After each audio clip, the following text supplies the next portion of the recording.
Good to see you. Good. What the heck are we doing here today? Today we're introducing our podcast called The Aggie Show. It's our first episode. And the goal of our podcast is to obviously talk about turf, but mainly answer common questions that we get at the beginning of the year and it's for teachers. Yep, teachers, staff, homeowners, the viewer, and basically want to just kind of answer some of the questions that we get at the beginning of a growing season. Yep, and not only us, but hopefully we can get some guests on here and get other perspectives, and also talk about some other things, not necessarily starting lawn, but just like the industry in general.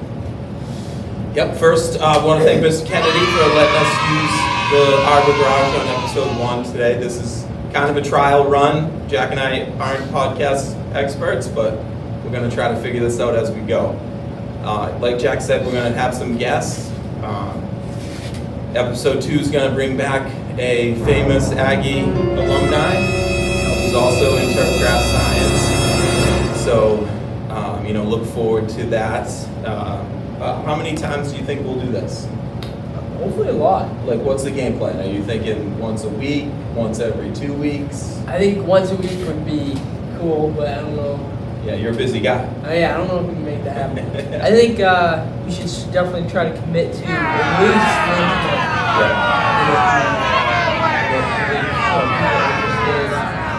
a month. I would say certainly during the beginning of spring, we definitely want to come out more frequently. Yeah. Because that's the time when people are going to want information.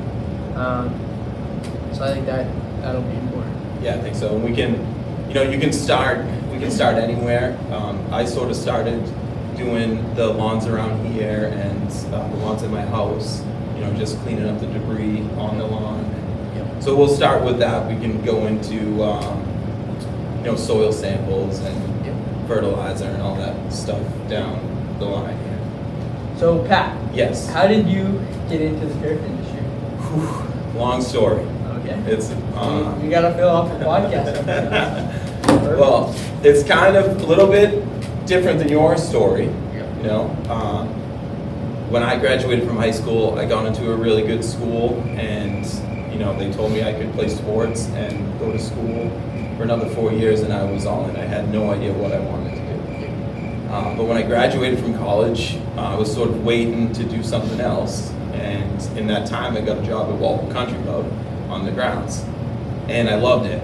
And then September 11th happened and sort of shut down the country, and I was still working in Walpole, and the guys there told me, you should go to Florida and work on a golf course. So I got on a 36-hole golf course down there.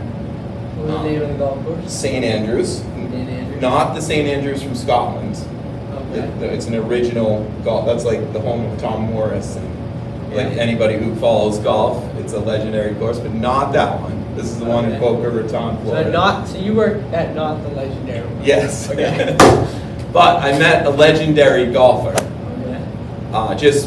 My wife and I moved down, and we just got like a hotel, like on a resort. And I was like, well, I'm going to see if I can find a job in the next week. And I ended up finding one. And come to find out, I start working there, a month after me working there. The club decides to redesign all 36 holes with Arnold Palmer's design company. So I went from like a kid just operating machines, like mowing greens and stuff like that, to actually, we sprayed the golf course with Roundup to kill it first, and then we were, shaping bunkers and shaping fairways, and I was hauling material, so it was really cool. And then we got into like the growing of the greens with sprigs and fertilizing. So I think a lot of people look at a golf course and they just see grass, but there's a lot of science that went into the growing and stuff. So I got like really firsthand knowledge in it. So it kind of piqued my interest, and I sort of fell in love with it.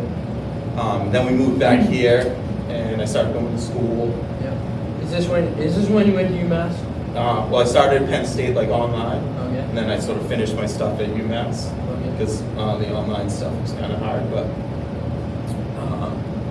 yeah, so I sort of pieced it together. Like I graduated from college, I had a 4-year degree, but my landscaping was sort of later on, and my turf science was later on. Different than your story, right? I mean, you started pushing a lawnmower at what, 7? Yeah, so 8, 9. So, should I go into And the company didn't started like pretty quickly after that too, right? Yeah, like 2014, I think. So, I didn't really. I think my first year. I think I had like one account where I was just, like anyone else, mowing lawns. But then I enjoyed it. It was like the chore that you actually enjoy. Like I never like taking out the trash or doing dishes, but mowing the lawn was something that I actually enjoyed. And I realized I could make money doing it. So I, just found other people do it. Neighbors, family, friends, and then kind of just went off from there. But I feel like, I've known your family a long time, so I know I told this story at National Honor Society, but hearing stuff about you, I feel like you were more company-based, even as like a 10-year-old. Like you guys had the logo going. Yeah, I was always like a company. Like even before I had that logo, I used to write out buzz cut landscaping on a piece of paper in like orange letters. Yeah. So I don't know, the name kind of just came to me. I don't know. I think I wanted to be a barber too at one point, and it kind of just merged, and it kind of worked out.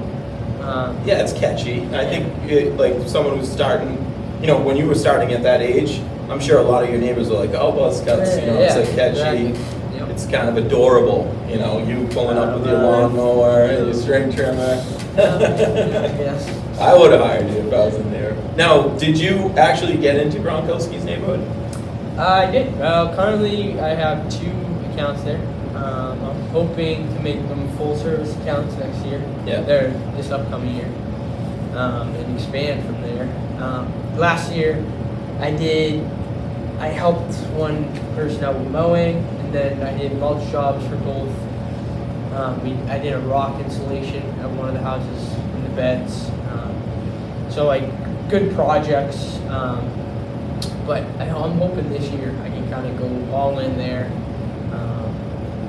But so right now, my goal is to sort of target the high-end clients, or at least as high-end as I can get. And I'm looking for people who want all my services rather than just mowing. And you can catch those services on Facebook. You have a Facebook account. Yeah, Facebook, Instagram. TikTok. He does have a fire TikTok account. So that's pretty much where I'm at. In terms of turf, I don't have my pesticides license yet, but I'm always sort of trying to get into turf, aerating, overseeding. I may do some organic applications this year, maybe. Yeah, well, that's something you could do. Yeah. Because you don't have a license. You can't get your license until you're 18 anyways. Right. You couldn't take the exam. So I have about a year until I can do that, but. I actually think Mr. Kennedy was telling me a story that when he was like a senior in college, they took that as like a class. Yeah. And then they took the exam. That was like the final exam. In college. Yeah. So you could probably end up doing something like that when you decide where you're going. Mr. Kennedy also told me there are 3 people in the state that actually monitor the whole pesticide thing. Yep. So technically, they get it. Well, I don't want to say get it. Me personally, I'm not going to go out and do it without a license. But as right now, I'm trying to do everything I can so that when I am 18, I can. And I feel like the organic way is the way a lot of people are going anyways, and I think it's kind of the trend now in pesticides. I think we should have like a separate episode solely on organics. Yeah. We got to get someone in here who's kind of like a pro in that area. In golf course, there's a golf course in Martha's Vineyard that's fully organic. We definitely have to And they go have, deeper into that. and that's a high clientele as well. Yeah. Like Well, yeah, organic. I feel like it's safe to say they're more applications Yep. and more expensive. Yeah, and it's a lot of like the weed control. Like a lot of the weed control, you don't get like with a synthetic, you get full control. But with an organic, you don't get full control, so you spend a lot of time popping weeds with like a weed puller, Yep. like the old-fashioned way. So, you know, it's just more manual labor and more attention to detail. You get away with a lot of stuff with the synthetic pesticides. But so that's sort of our story, Yep. right? And so, what are you doing now Like here or just like in my life? in your life? Like I can give you a couple of good books I'm reading. No. Sure, yeah. Sure. Couple of good books. I didn't know you were a reader. Oh, yeah, it's good. The knowledge is power, Jack. Yep. You know, Knowledge is power. smart people read. You know. Or listen to podcasts. Yes, you could go on the new podcast. I think we're losing our producer here. It's like he's falling asleep. But no, turf. Like, where are you at in terms of like? So, it's like this time of year at school. It's a tricky time, right? You don't want to start something too soon. So really, what we've been doing is just walking around picking up debris. Because you can almost cause too much damage if you get out there too early, because you're going through the freeze-thaw period. So like everything's freezing over and then thawing, and so there's a lot of muddy areas. Like the infields, like we're staying off that stuff till it really dries. Yes, we're gonna stay off the skin.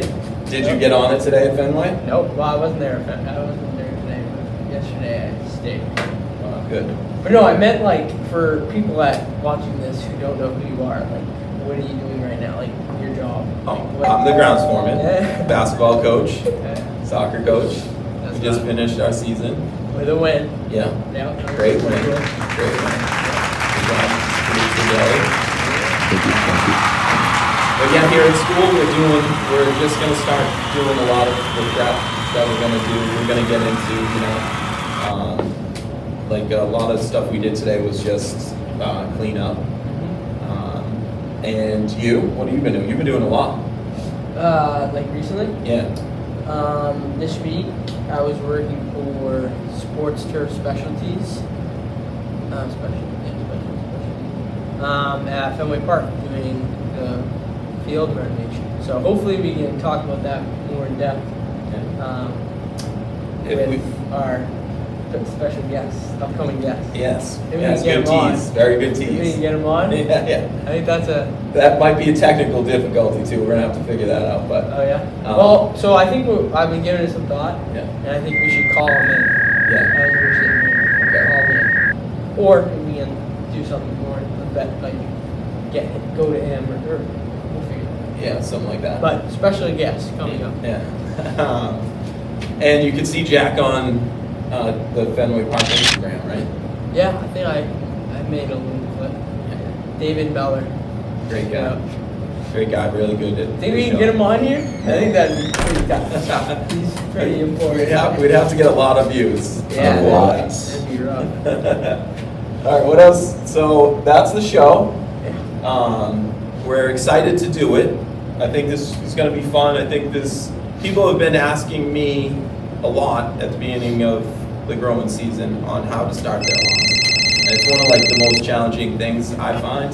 I don't know. Well, it's challenging because you don't know what their lawn looks like, right? So some of the questions you're answering, you're kind of going off of feel. And sometimes what I say doesn't implement to what they actually do at home, and you don't Yeah. want to be like the guy who gives bad information. Yep. So I feel like if we could give out some of that information, right, and sort of put people on the right path, because it is a living, breathing organism. Every micro environment has different challenges and upsides. Wouldn't you say that? Like every lawn you go into Yeah. is different. Yeah, like, some people have irrigation. Yeah. Some people get tons of shade. Yeah. I have this one lawn, doesn't have irrigation, gets the most sun in my neighborhood, and does his own fertilizing plan. Yeah. So it's not perfect. Yeah. And it's like the thickest lawn ever. Right. But then you can take that same spot, put it underneath a pine tree, Yeah. which in this far, you can get a girl. Right. So it's all different. And each homeowner is different with their expectations. Yeah. Some people just like you coming in and putting the cool stripes on it, and then some people actually want, good, thatch or good quality turf. So everything's a little bit different. So those are the things we're going to try to do in these early episodes. And, our guests next week hopefully can answer a lot of those questions. Yeah. I think that episode will be interesting because it's more of like a specific example. Like if you guys do talk more about what you've been doing this past week, it's specialized, right? Yeah. And like how many guys did you have at Fenway? Like how many? About 10. Yeah, at least 10. Yeah. That doesn't even include his staff, right? Oh yeah, I think the Fenway staff, there are another 10, 15. Yeah, right all now. over the place, yeah. I bet you they're 30 during the season, and it's only a half acre. Yeah. So like, I think for a homeowner who's out there just trying to do his lawn, Yeah. it's going to be totally different. The extra hands helps. It goes along with the extra eyes too. I guarantee everybody that was working there had some sort of background in turf grass or landscape or horticulture. So the education piece of it goes a long way as well in your quality. So that's episode 1. Episode Unless 1, that's anything it. else you want to add? I don't think so. I think we cover everything. I just have to stick around and see what episode 2 brings. Yep.